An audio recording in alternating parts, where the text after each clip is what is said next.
All right. Welcome to See Valhalla. you in See you Valhalla. in Valhalla. See wrong, you in wrong, Valhalla. Brandon. That's my bad.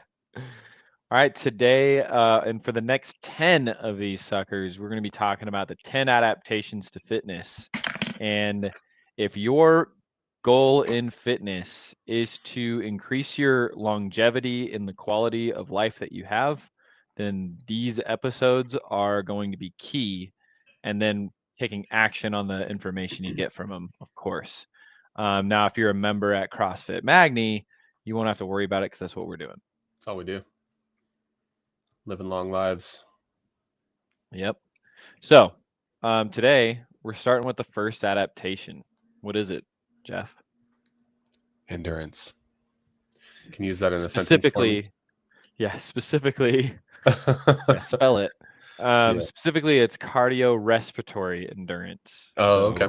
I did not. I think have that's important differentiation to make, just because sometimes when you just say endurance, you're thinking like, how long can I do push-ups for or something, and that's not the case. Which there's an unfinished business you and I had. Did you ever do the CrossFit I never did standard? it. Not even one.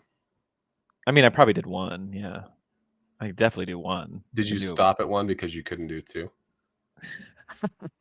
I probably used it as a warm-up for Uh-huh. something else. I'm up to, I think I got to 22 the other day.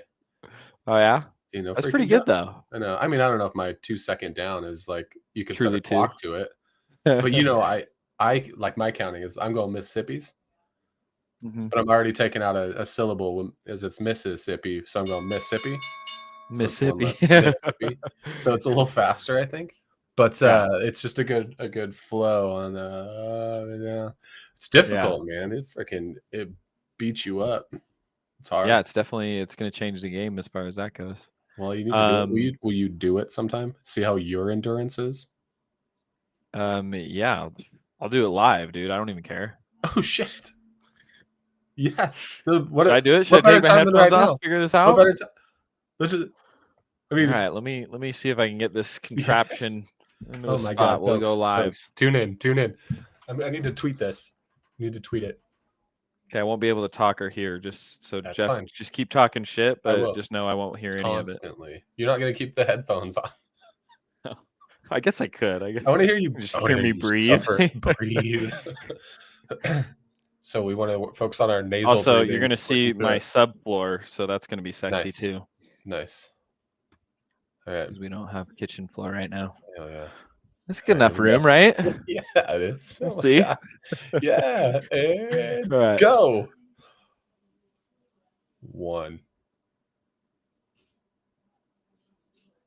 2, 3, 4. I'll lose my mind if you do all of them. 5, 6. For those of you listening, Mitch is doing the CrossFit standard of push-ups 7, which is a 2-second lower 8 and 2-second raise for 50. 9,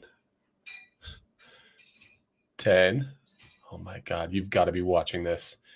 His form is great. 12, I think.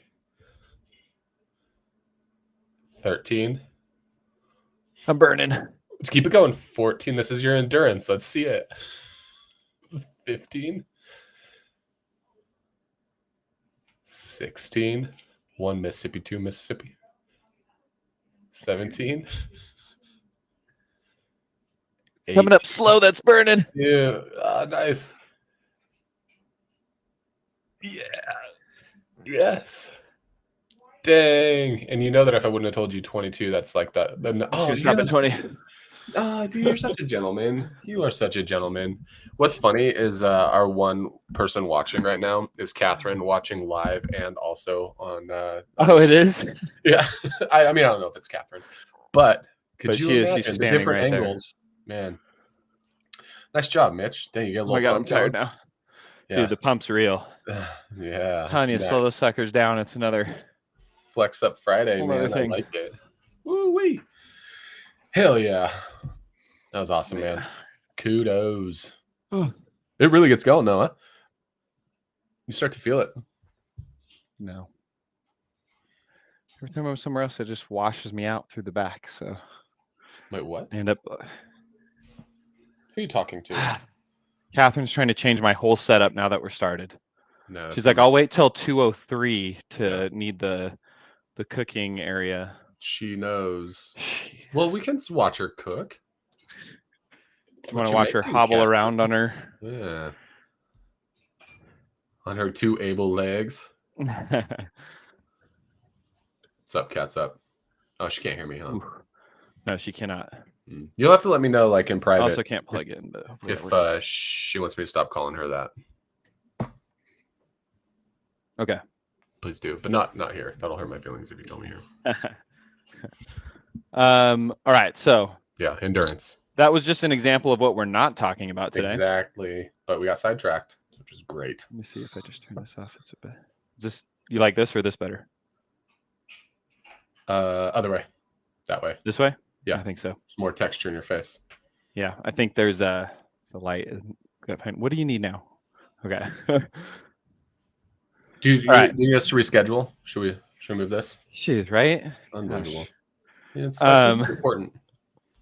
All right. So today we're talking about cardiovascular endurance, which is basically your lungs' ability to deliver oxygen into the heart, which then in turn your heart's ability to deliver those nutrients to the muscle, and for the muscle to then take the waste out back into the bloodstream, in through the heart, through the lungs, and out your mouth.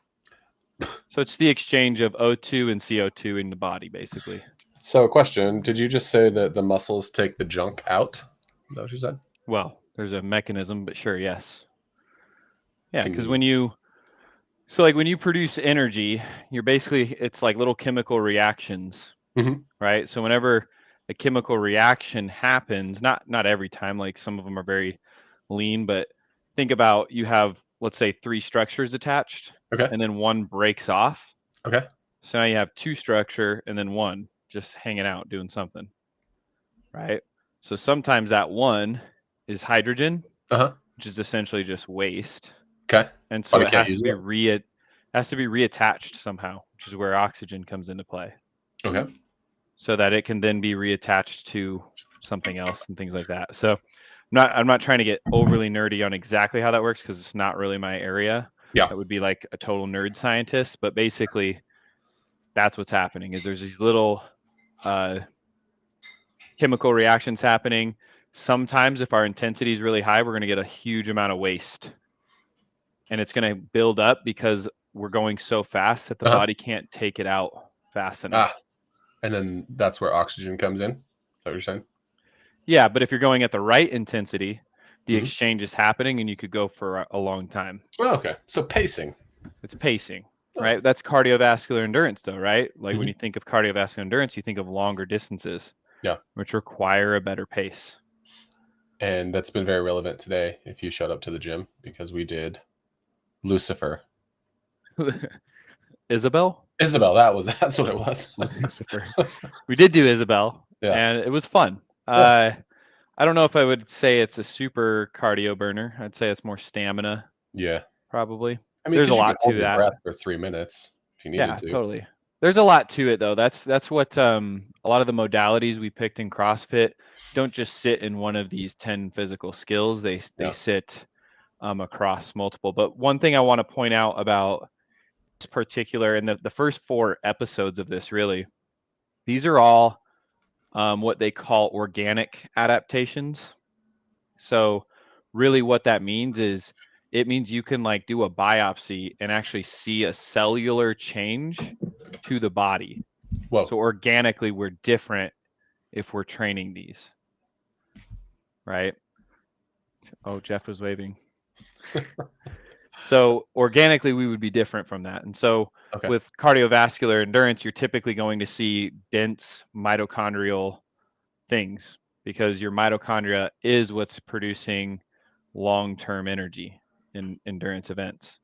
So mitochondria would be probably the main thing you're going to see an improvement in, is a higher amount of it, or localized, depending on which muscles you're using and stuff. But yeah. Yeah. Interesting. So the first four is stamina, strength, and flexibility. Because I'm just making sure we got the same, I guess, Yeah, list so that's put up in front of typically us. the first four that we'll go through. So next week we'll talk about Okay. stamina, then we'll talk about strength, then we'll talk about flexibility. All of those are organic changes, Interesting. right? Looking forward to that. Now, in order to train something to organically change, you have to do it at the appropriate intensities typically, and you have to have enough repeated stimulus for the body to create an adaptation, right? So it means you kind of have to do them regularly. Ah, You can't really afford to do them once a month and expect anything to change. There and has to be that's some why sort of regular that's the dose. thing we lose, right? So if you do have the endurance and then like you don't do it for a long time, is that like when you end up losing that? Because we had mentioned something last Yeah, week I too. would say, I mean, you're going to lose cardiovascular endurance really quick, Uh-huh. probably.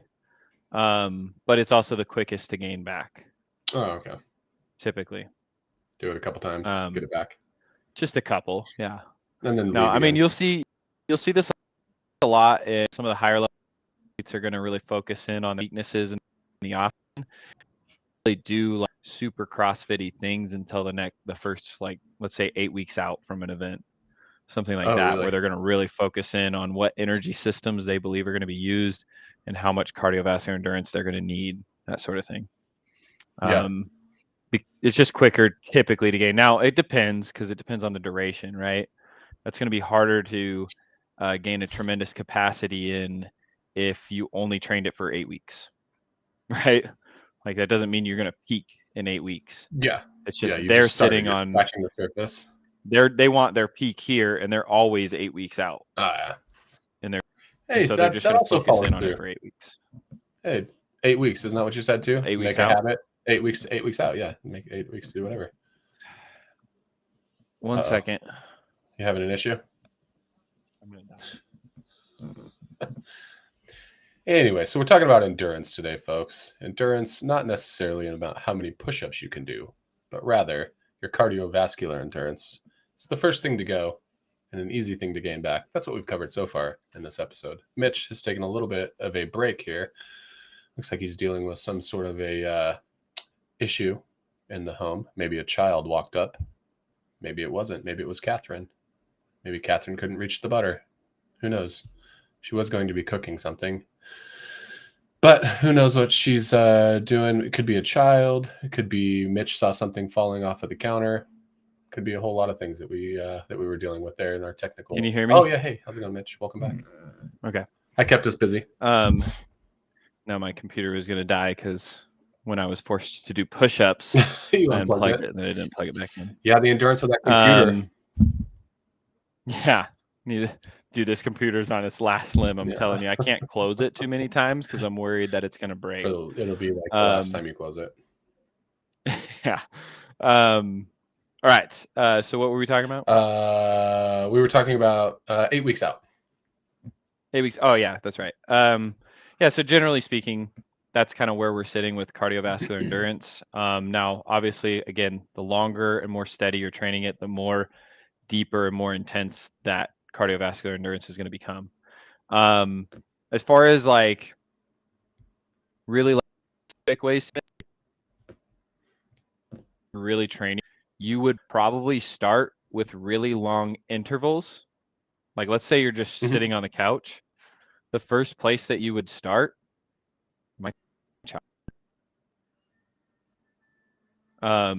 first place you would start is going to be longer walks. But did I go away? For a split second. And then I think you had said something like, oh, wait, am I? And then you did like a little robot thing and it looked intentional. Yeah. But you're back. You're back now. Yeah. Yes. That was on purpose. Yeah. But yeah, so typically this is going to be like, I'm just going to start going for walks and build yourself up to like 60 minutes and then see if you could do 60 minutes twice a day, something like that. If this is, again, we're thinking this is a specific focus now, right? And then after about 8 weeks of training that 60-minute window, you might go down to like a 40-minute window, right? But now your intensity is going to go up a little bit, right? So maybe you're mixing in some walking with some running or jogging or putting on some weight so that there's a little more intensity there, or hitting like an incline, or you're getting on an recumbent bike of some sort. Just typically in a 40-minute window, the goal is move the whole time and hold a steady heart rate for cardiovascular respiratory training, right? Go ahead. What's it called when you run and then walk in intervals? You know what it's called, don't you? I do know what it's called. Say it. The Say it. Yeah. You're so mature. You grow up. It's spelled Fartlek though. Fartlex. But anyway, yes, that's a person's name. No way. Is it like Unfortunately. Heimlich? Do you think it was like the same family that did it? Yeah. Heimlich and Fartlich? Probably same family, yeah. They gotta be smart people. But yeah, so anyway, like once you're good at 40 minutes, you go to 30 minutes, and that's kind of how it would be. Now when you're doing these, they're supposed to be intervals, so they're supposed to be more than one. So you don't just go 40 minutes and that's a day. Yeah. It'd be 40 minutes over and over again. But most people don't have that kind of time, right? Most people have an hour. Yeah. Anyway, those intervals go all the way down to like 1 minute, maybe even 30 seconds, right? But the idea would be if you spent 8 weeks at each interval and really refined each of those intervals for 8 weeks, take you a year and a half to develop a pretty incredible cardiovascular endurance. Now that's just like a really, in my opinion, very boring way to go about progressing. Yeah. But it would be probably really effective at specifically training cardiovascular endurance. Other things though, keep it simple. Go move your body for intervals right out the gate, but focus on breathing. Because if you're going really fast, like you're going to build up that waste, and now you're not going to be training the cardiovascular endurance as well. So when you just go out and you do like your interval training, does it really make that big of a difference where the air is coming from? Like through your nose? As far as your nose or your mouth? Yeah. I would say that there's a lot of science that would argue that through your nose is superior, especially for training the cardiovascular, like when you're thinking about training your lungs to be more efficient and effective. I'd argue that your nose is going to be far superior than your mouth. Do you still do that? Like when you're working out, you make a conscious effort, or is it just like a thing? Yeah, I definitely do, but I'd say I do it a lot less than I used to. Yeah, like at the old gym, that was something that we'd like to have a day on a bike or something like that, where I'm just trying to nasal. I'll probably bring it in eventually too. I think I got a bloody nose the day that you made me do that. It got all dry. So dry. It's terrible. I'll have to wait for a rainy day and then we'll do it. Yeah, make sure the humidity's right. You know, you don't want to set the mood. If you're gonna be going straight nasal and you're gonna make me do nasal at the gym, then I want you to set the mood and make sure that. Yeah, I use the nasal thing now as more of like a damper to my intensity. Oh, like if you're going too hot. Yeah, it could be me just wanting to pace better, so I'm going to start with nasal breathing. Yeah. For as long as I can to control my heart rate. Or it could be like my body's not feeling great that day, but I know when I get into workout mode, I could start sending it and add more stress to an already clearly overly stressed body. Yeah. And typically the solution isn't totally rest, although sometimes it is. It's not always totally take a day off kind of deal. So it's like, I'll just lower my intensity, breathe only through my nose for this workout. Yeah. Because then I won't be able to do like the dragon breathing through the mouth and all that stuff, right? Yeah. So I will still definitely use nasal breathing as a way to manage my intensity. But I also have seen some it's not clinical, so it's not like real science when you're looking at it from that perspective. Alternative facts. But I've seen people who have like asthma improve through nasal breathing workouts. Oh, really? Right. So using their inhaler less, feeling winded less, things like that. And it's all through having a better base of cardiorespiratory endurance. So sometimes it's not about like just grind for 60 minutes. It's about intentionally breathe for 20 and you might get more out of that. I have no evidence for that other than I don't think you really want to go 60 minutes straight most of the time. Yeah. But you can probably discipline yourself for 20 minutes, right? And if that's all you have the bandwidth for, then you're probably going to get more out of that 20 minutes doing an intentional effort than doing 60 minutes of like mindless grind work. Yeah. So Oh, also the less about it, the longer you're sitting with that rate, the more it's going to lean into some other components of fitness, as well as obviously you're going to be reaching the outer edges of expansion. So like, let's say in 20 minutes, you have the capacity to expand your cardiorespiratory endurance like this. uh-huh. Well, 60 minutes is obviously there's a potential for a much greater development there. But most people, if you can't be intentional, I'd argue probably not going to be able to do it, which is why recumbent bikes are really effective for this. The what kind of bikes? Like recumbent bikes, like where stationary bikes where you can totally control all the elements to it. So you can control the resistance, your cadence, and monitor your heart rate. You could be really specific with this. Oh, okay. That makes sense. Right. But basically, if your heart rate's getting to a super elevated position, chances are you're going to accumulate waste at a faster rate than you're going to be able to get rid of it. To dispense of it or get out of it, get it out of you. Yeah. As far as how this is trained regularly, it's like you're here in CrossFit for an hour. Majority of the week, you're going to do a conditioning piece. Now, if the conditioning piece is longer than 2 minutes, you are going to get some sort of dose of cardiovascular endurance, more than likely. Right? And that's like the mix between like our weightlifting or like our heavy lifts, and then we do like a metcon of some sort. And that's you could do circuit training. You're still going to get a cardiovascular benefit from that. Right? Anything that's going to elevate your breathing rate and your heart rate is working your cardiovascular respiratory. So long as you don't have something weird going on inside of your body and you have a high heart rate for no reason. Well, that could be because your cardiovascular respiratory system isn't well. Yeah, that's true too. Right. So maybe that is a time for learning to control the breathing to see if we can control the heart rate too.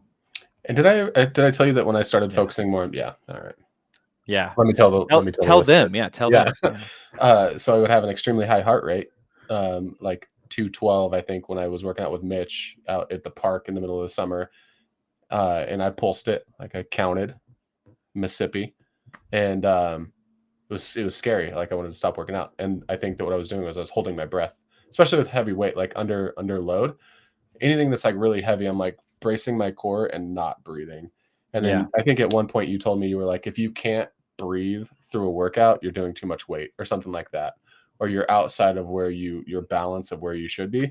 And so I like intentionally. I had to intentionally start thinking about it. All right, I need to take a breath, and then like wall balls, like that would be a thing where I'd hold my breath for like 3 or 4 wall balls because I got a brace going down and up. But now I'm like trying to breathe my way through it, and like I don't think that I've gotten over 183. I think we did the other day when we were doing Murph or something like that.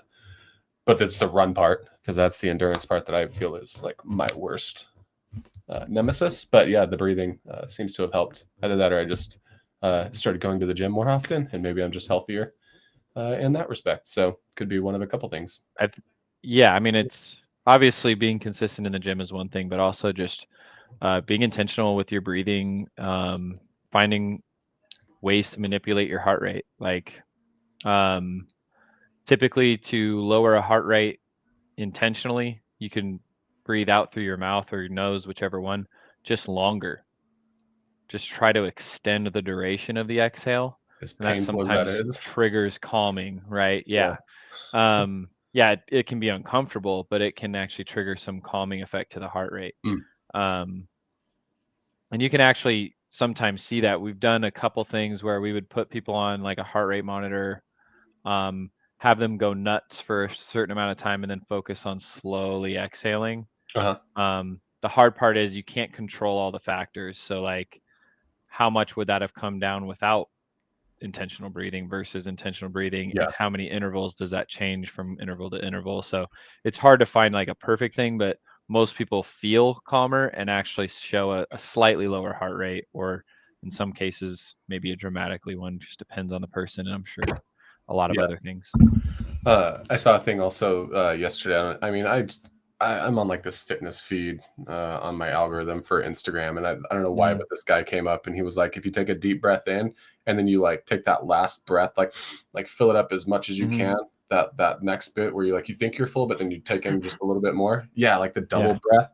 If you do it just like 3 times a day or something like that, just like, and then slowly let it out. It could be the out too that's helping, but it expanded something. No, in the lungs or something like there that. is some evidence that, and I think like naturally that's why kids like cry like that when they're crying hysterically. Oh, It's like it's a automatic body's response to calm them. And like babies belly breathe too, and at some point it seems like adults stop belly breathing. Like, Yes. I don't know if it's like A lot of adults become inflexible because of their breathing. really like just flexibility in general. Is that what you're talking about? Yeah, like, I think like that everything, like touching that's your where it toes. all starts. You're like everything. Yeah. Really? Yeah. Dude, there's and this is more nervous system based, but there is this test that I'll show people sometimes where I'll have everybody try to touch their toes and measure, right? See how far they get. Do it again below their toes, right? Might frozen again. Okay. I'm having terrible internet right now. I think it's probably me. Could be me. I'm just gonna assume. Yeah, it's definitely me. The kids don't have school, so they're taking up the bandwidth. They're on the Wi-Fi's. Unbelievable. Right. So anyway, we have everybody do that test, and then I have them lay down, and we do like 5-second inhales followed by 10-second exhales for like a couple tests lower. Now that's a central nervous system effect typically. And it's going to let me go a little bit further now. It's feeling safe, right? Yeah. But what I mean by breathing is where kind of like all this thing starts getting immobile, is because we get sitting in these crunched up positions all the time in desks. Yeah. Belly breathing at some point we're aging. And so then we become more hyperventilated, which is really using the upper rib cage more so than the lower rib cage. So now that lower rib cage starts bending and folding to different degrees because it's pulling out like this. So you're getting an extension on your rib cage, and so then your ribs no longer sit where they're supposed to in order for the scapula to move or for the pelvis to orient freely. And basically all mobility issues are going to stem probably from the scapula or the pelvis. Oh my God. So if the ribs are fucked up, the scapula and pelvis can't do anything different. Dude, it's like a terrible game of dominoes. Next thing you know, you can't walk upstairs. But yeah, I think there's validity to that. Training that is boring, and it's so hard to get people to do it because it literally is just breathing work. And nobody loves doing breath work. I pay how much if you put them in a workout scenario, if you put them in a workout scenario and have them breathe through their nose, a lot of that fixes itself a little bit more, because breathing through your nose automatically pulls a deeper breath. It doesn't have to be super intentional, although it'd be great if it was, right? And trying to intentionally slow down those exhales or draw them out a little bit more will kind of compress that rib down a little bit more. Because what we do is we start breathing through that shallow breath. So we're here with the inhale, and we also don't get a full inhale. We don't get a full exhale either. We're getting neither, right? So we're getting these bunch of shallow breaths. Whereas you can breathe more deeply, expanding this and the stomach, like all of it, right? Because your ribs are like this giant cylinder. You should fill all of it up, right? And then as you draw the exhale out, you'll feel your pelvis shift and your ribs pull down, which is the top position of the deadlift. It's also probably the position you want to hold for a certain portion of your gait in running. So it's going to turn into movement. That's pretty impressive. Healthy movement. Yeah. I got it. I think you should get like every now and then be like, hang around 5 minutes for some breathing exercises. Yeah, we're really trying to dial in right now. I think what we're trying to dial in is more cooldowns Oh yeah. where we get the time to do that. It's just so hard because we do follow CrossFit Mayhem programming right now, and they try to do a strength and a Metcon like every single day. And I'm very much from the classic CrossFit style where it's like there's a heavy day and you truly go heavy and you truly everything around that is built up and then you have a cool down afterwards. So like that's totally different. And this is totally off the topic of cardiovascular respiratory Sorry. endurance, but the point is like that's been very difficult, but cool downs would be a great place to really throw in the breath work because you've already done the hard stuff. Now it feels better to do the easy stuff, and it's going to hold you accountable to doing the easy stuff a little bit. The cooldowns but are yeah, nice. so I mean, moving on from that, I mean, if we want to just really train the cardiovascular respiratory endurance system, I think breathing is a go-to, and it should be absolutely not forgotten, not laid off. Like you can do it throughout your entire day and improve your cardiovascular respiratory endurance. I almost guarantee it, depending on where you're starting from, of course. But other things are taping your mouth shut when you're sleeping. Katie bought me mouth tape for when I sleep, and I'm terrified to try it. I do snore, but mostly after beer, like, and allergies. Yeah, and beer probably if gets I the eat poorly histamines the day going. before, like, there's a lot of things that come into it. But yeah, have you done? You've done it then? Oh yeah, I did it for like a week straight, and kind of felt like there was no change for me. Not really. Because I think that was when I was nasal breathing all the time. I just think I naturally am nasal breathing a lot of the time now, unless there's obstruction. Yeah. Cold. A cool trick you can do to clear nasal obstruction like 90% of the time. I learned this from, gosh, I'm drawing a blank on his name right now. He actually lives locally, but he's like a breathwork kind of guru almost. Oh, really? Lance Enerson is his name. He works for Active Life, but he also used to be a physical therapist. I don't know if he's still technically one, but anyway, beside the point. I was listening to a podcast with him on it, and he was talking about how there's this way to clear the nasal obstruction almost every time. Now, there are occasions like if you're sick where this just isn't going to work. But if you do breath holds, the obstruction will clear itself. So your body being like, dude, you got to breathe. Like, kind of, yeah. I don't really understand the mechanism to why it would take place, but it does work most of the time. Seriously. Your exhale out. So you exhale and then hold. Oh, just like I think that's usually what it is. I can never remember, so I do both. Breathe in, hold, breathe out. That in bed as I'm trying to go to sleep. Is do a couple breath holds to get my nasal. I should try it. But I'm terrified. It's very scary for me. It really isn't as bad. Will I wake as up if I'm gonna die? Yeah. If she bought you specific mouth tape?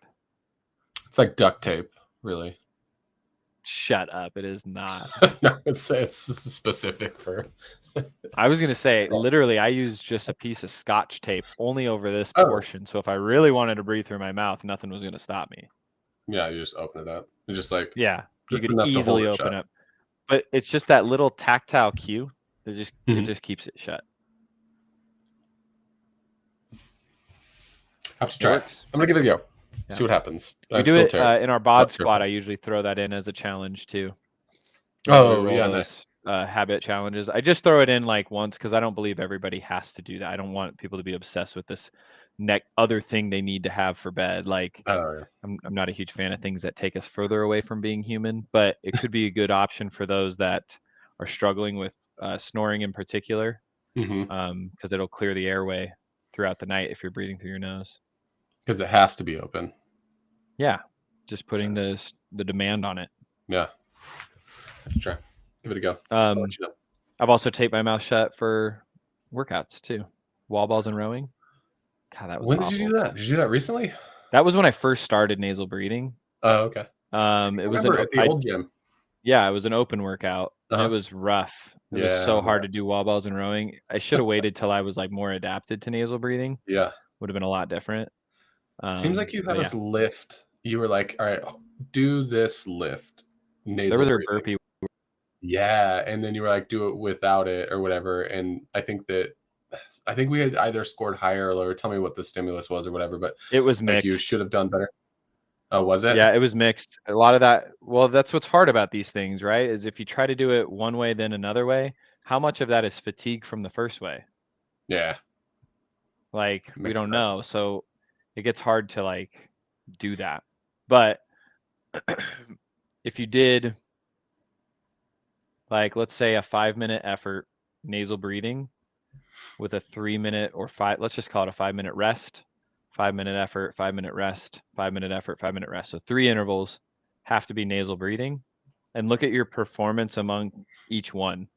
Like it's max effort, but you have to breathe through your nose. Yeah. Right. And like keep it simple, like a bike erg for calories, let's say. Right. And you look at the calories, and you watch, it'll probably diminish far less. And maybe your overall average would be higher Uh-huh. than if you did a full send first one with breathing through your mouth, which is probably going to result in a higher output on that first one. That first one, yeah. But an extreme degrading performance on the next two. Yeah.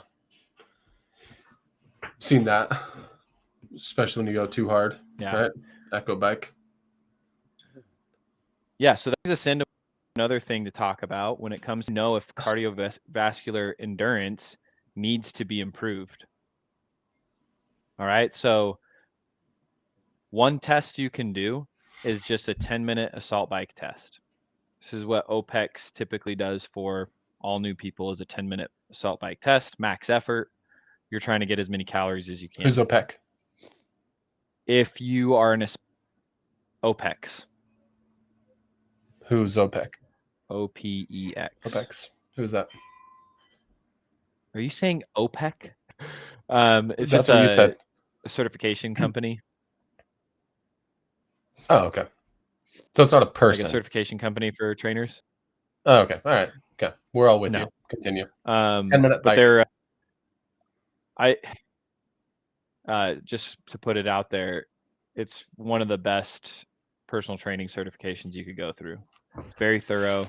It's very much what people need to hear, basically. And it kind of methodology, which is cool. Right. Ideology, I guess you could say, maybe not methodology, but at any rate, moving forward. Yeah. So anyway, 10-minute games athlete calorie per pound of body weight that you have. So if you're 170 pounds, you should be getting 170 calories in that 10-minute window. That's just as a baseline, right? Now, when we look at normal people, we think, well, we should probably not, we don't really need that per se, right? So maybe we aim for 60% as a good starting point. But remember, everything is about finding a starting point and finding, okay, that's good for now, and going across our 10 general skills. And we just want to know which one we suck at the most, because that's the one we should probably prioritize more working on, yeah. Right. So eventually that 60% could still go up. Yeah. Right. Okay. So at any rate, let's just say it needs to be 60% of that. So if you're a 200-pound male, 120, right? Were you gonna calculate that? I was. Did you just grab your calculator? I grabbed my calculator. Shut up. You grabbed your calculator. I'm trying to think of other things. Okay, how am I supposed to think of math at the same time? And I'm just trying to stump you. Like, all I'm doing is trying to stump you and bring you off the task and pull you out of the tunnel. You're doing a great job. Yeah, thank you.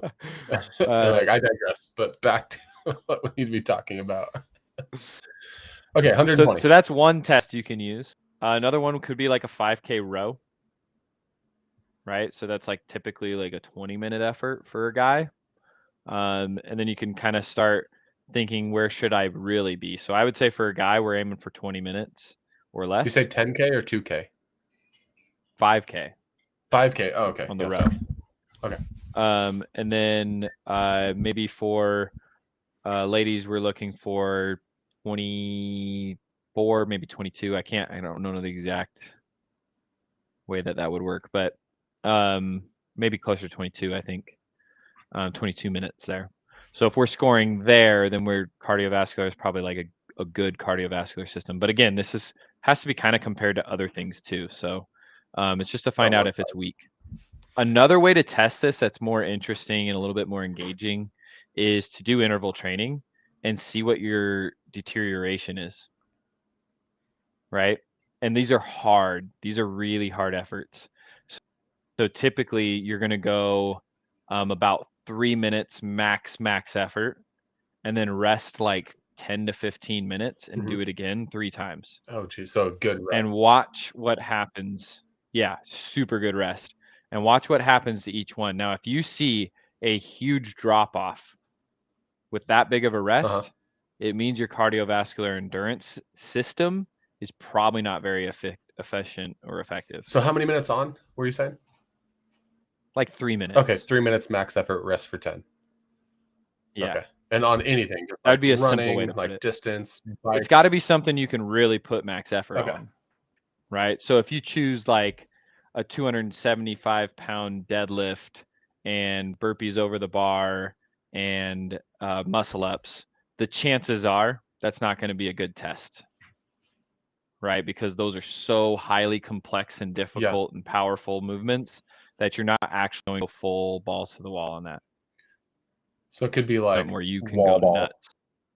Wall ball, or like a bike or rowing, something simple. Couple. I've done a couple.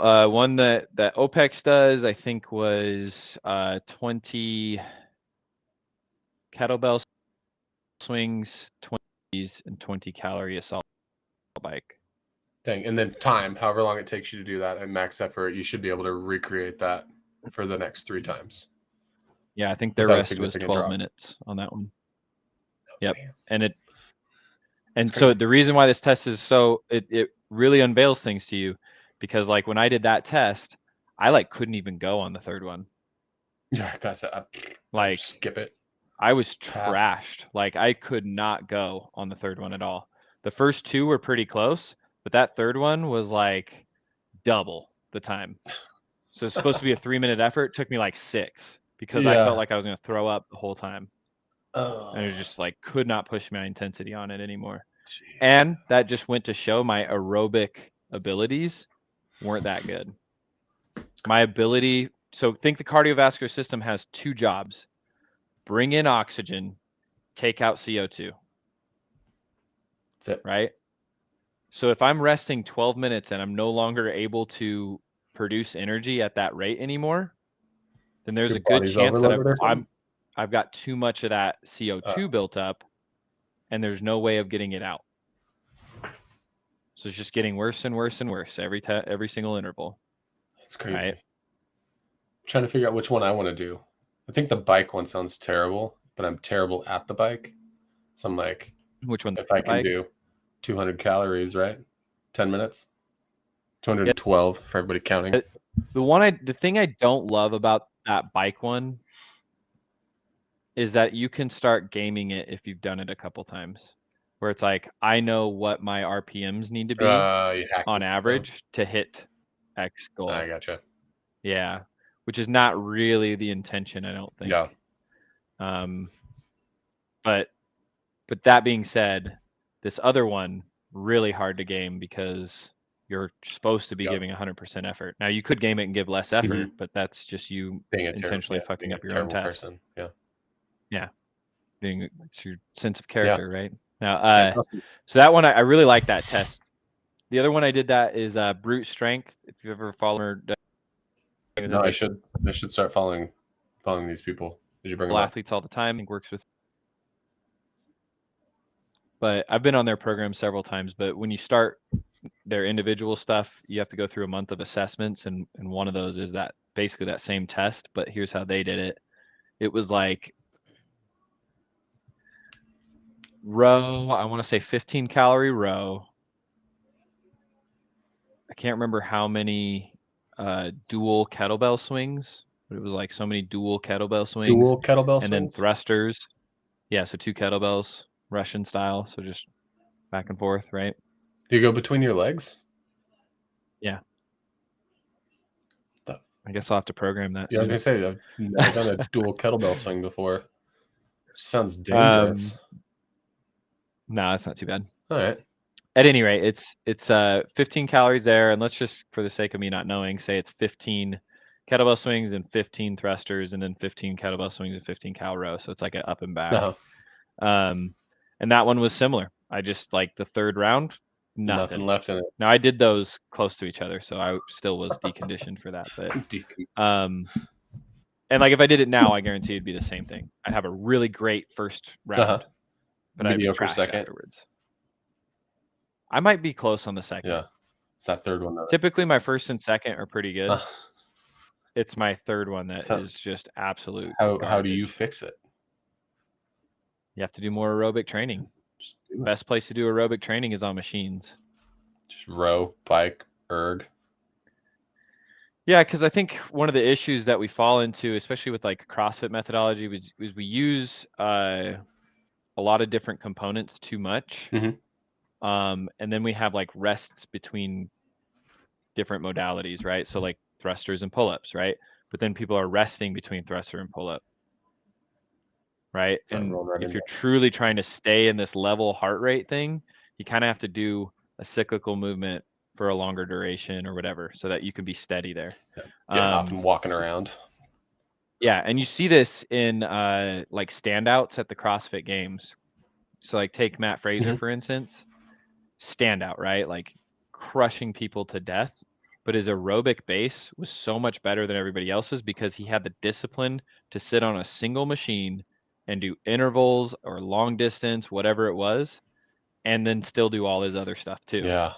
But it was sitting on these machines for these long periods of time. Nobody wants to do that. It's boring. It's not exciting. It's hard to stay engaged, that sort of thing. But he had the discipline to do it and created an enormous aerobic base, which meant he was recovering between workouts better. Yeah. So his intensity was better over time. So Sunday, he was elite still. Yeah. Where everybody else was smoked. Gassed. Yeah. So if I want to go out and not be embarrassed at the workout that Brian and I signed up for, I should hit the bike how many times a week? I would argue that it could. You're going to be embarrassed either way, Jeff. It depends. How much time are you willing to put in the gym? Oh, shit. Right? Yeah. Because you have to think about what you can realistically, from bandwidth, like what can you intentionally do, and from like actual budgeting time when you have a life outside of the gym. Right? And that's where we have to be real with people, right? Like if we're not going to compete, we're just going to train an hour a day, just hit the 10 general physical skills on a regular basis and you'll get that. Then we're going to be fine, right? But if you have to be specific, then yeah, the recoverability is big. This particular thing is probably big. I would say you probably need a zone 2 at least once a week for 40 minutes. Okay. So that's just sitting on the bike erg typically with a steady heart rate. It's typically a conversational pace, but you wouldn't want to have a conversation. Yeah, it's a little labored, right? Like, but you'd sit there 40 minutes once a week. All right. Right. Really good for your mitochondria health too. So, fighting cancer. And then on top of that, you go into probably some intervals once a week as well on a component that you're likely to see in competition. Okay. So row or assault bikes are pretty common. You've seen the events for this? No assault bike. I haven't seen an assault bike. There's a ski erg, I think, that we have to hit. Really? There's a ski? Yeah, I think so, at least, if I remember correctly. But okay. Yeah. I mean, I'll look at it though. But there's the assault bike because you go 20 count, 2 rounds, 20 toes to bar one, right? Toes to bar, yeah. So I did one of those yesterday, and it was like, fuck. Because I didn't I ran right over to it and did the 15 toes, and I was like, holy shit, that was exhausting. Yeah. So yeah, you definitely want to probably hit some assault bike intervals. And I would say they don't need to right now. You're far enough away from competition. Don't replicate competition yet. Okay. Start higher than do like 4-minute intervals. Oh, okay. 4 minutes on, 1 minute off, something like that. Nice. And then plus, I mean, that I'm trying to make it to the quarterfinals next year, and it's the journey, not the destination. Who fucking cares if I don't make quarterfinals? but I'm Sure. gonna work at it and see if it can happen. Whatever, Yeah. So So I would argue that that's a big lacking thing in the general training of CrossFit. Now, if you look back in the old CrossFit days, this was not left out. yeah, This was a lot more common, right? You'd see 5K runs and 5K rows far more than you would see a lot of other things. like the heavy weights and or just Like sometimes multiple times per month, you would see a 5K run and row. why'd they drop off? People just don't enjoy it or something? Yeah, it's just when you're looking at it from my perspective as a gym owner, the methodology only works if people are showing up every day, right? Yeah, It's going to work most effectively there. So we try to find more creative ways to keep people engaged for those yeah, durations. But then it comes to like, okay, well, they didn't scale correctly, so it didn't hit the stimulus right. Like that sort of stuff starts coming into hmm play. But like you've seen it. I program a longer run day. The gym's like a empty. ghost town. Yeah, Yeah. And part of that's like we just you have to kind of like people need to be re-engaged into their whys, yeah, right? If we want to live a long time, this is a huge component for it. Because what I was saying, like fighting cancer, right? The mitochondrial health is very well trained in cardiovascular endurance athletes. really. What does that mean? It means that they can produce energy very efficiently and effectively.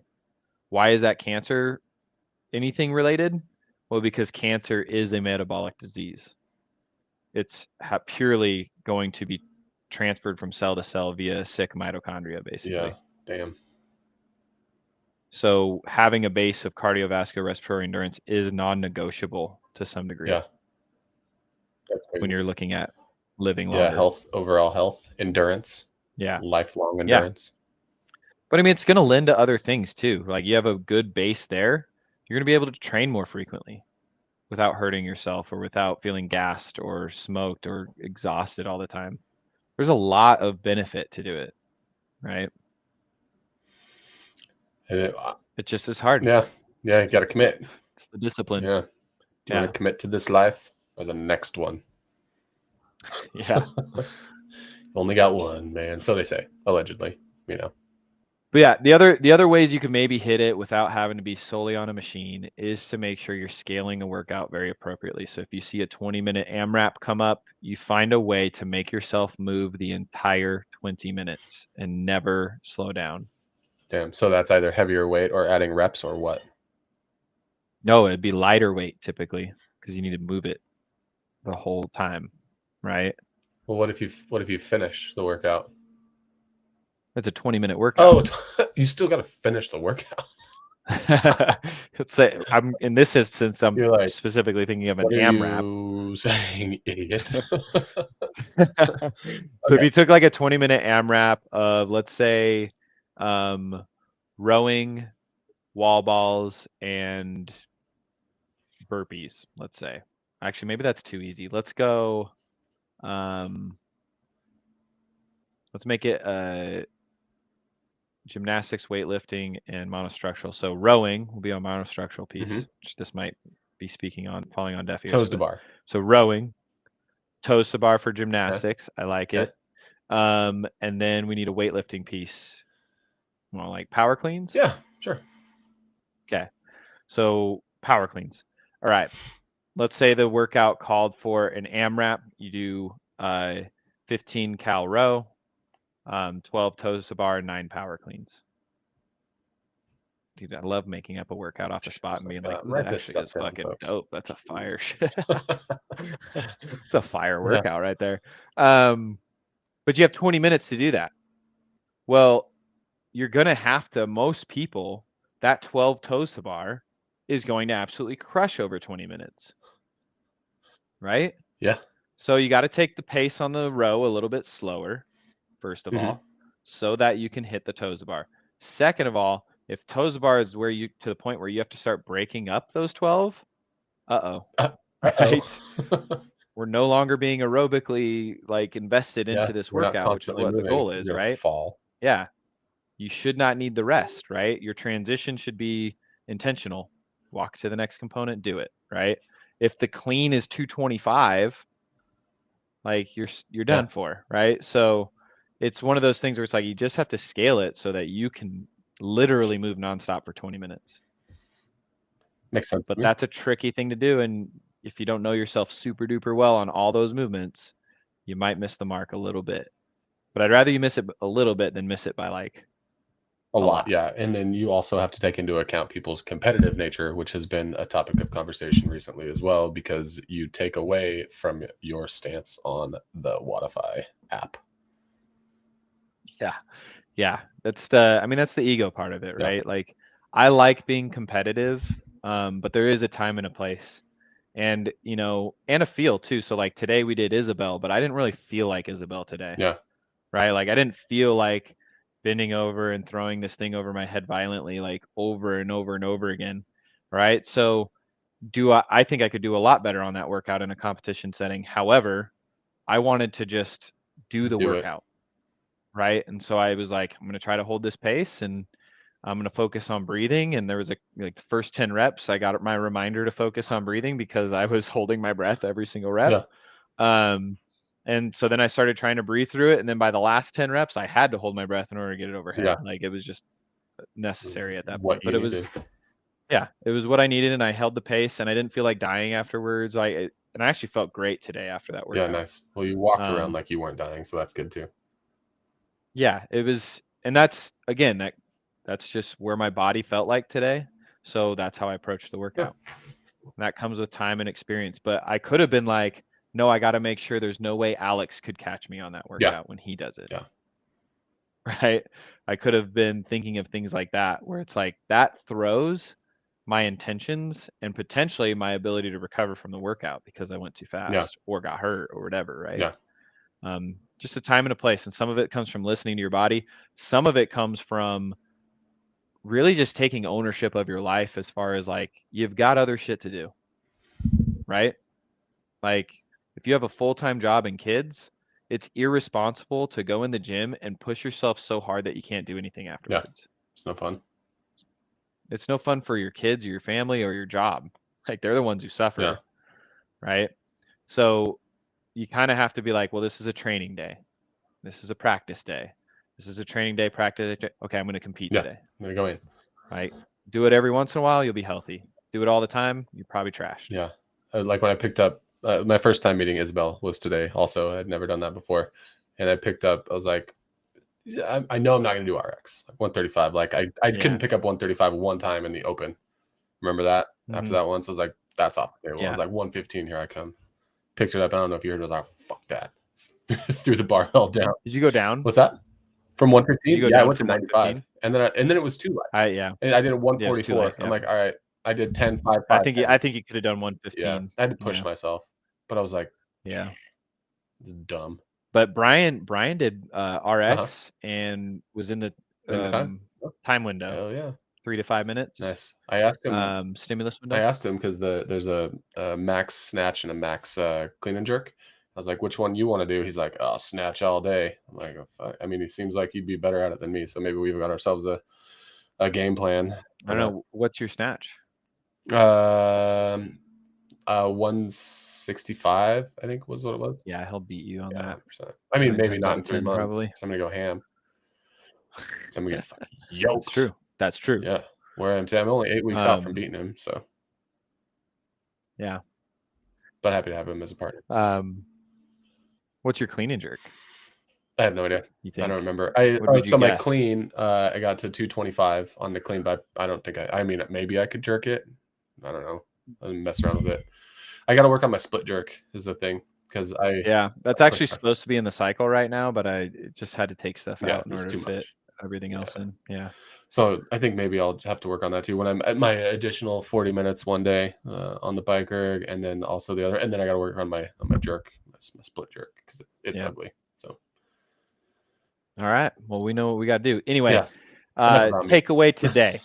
Cardiovascular respiratory endurance is paramount to a long, healthy life. Mm-hmm.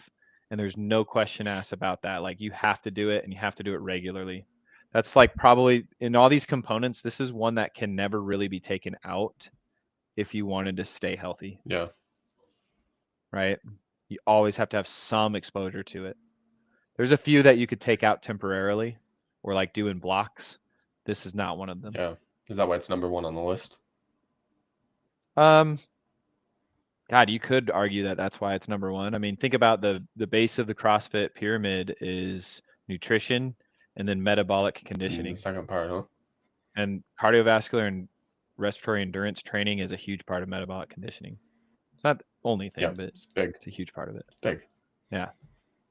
Nice. All right. Hell yeah.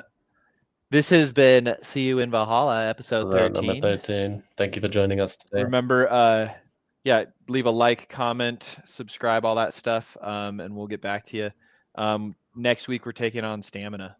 Hell yeah, we are. You know what we should also do next week is shout out to the people that have already met us in Valhalla so far this month. Oh, shit. Know what I mean? That's smart, dude. That's so Yeah. smart. So I make the big bucks I wish over I had here. the list right here. Yeah. Yeah, so we have a club at the gym, See You in Valhalla Club, so we'll shout them out. Oh yeah. It's a good idea. Sound. All right, y'all. Sweet dude. Thanks everybody. Like, comment, subscribe. See ya.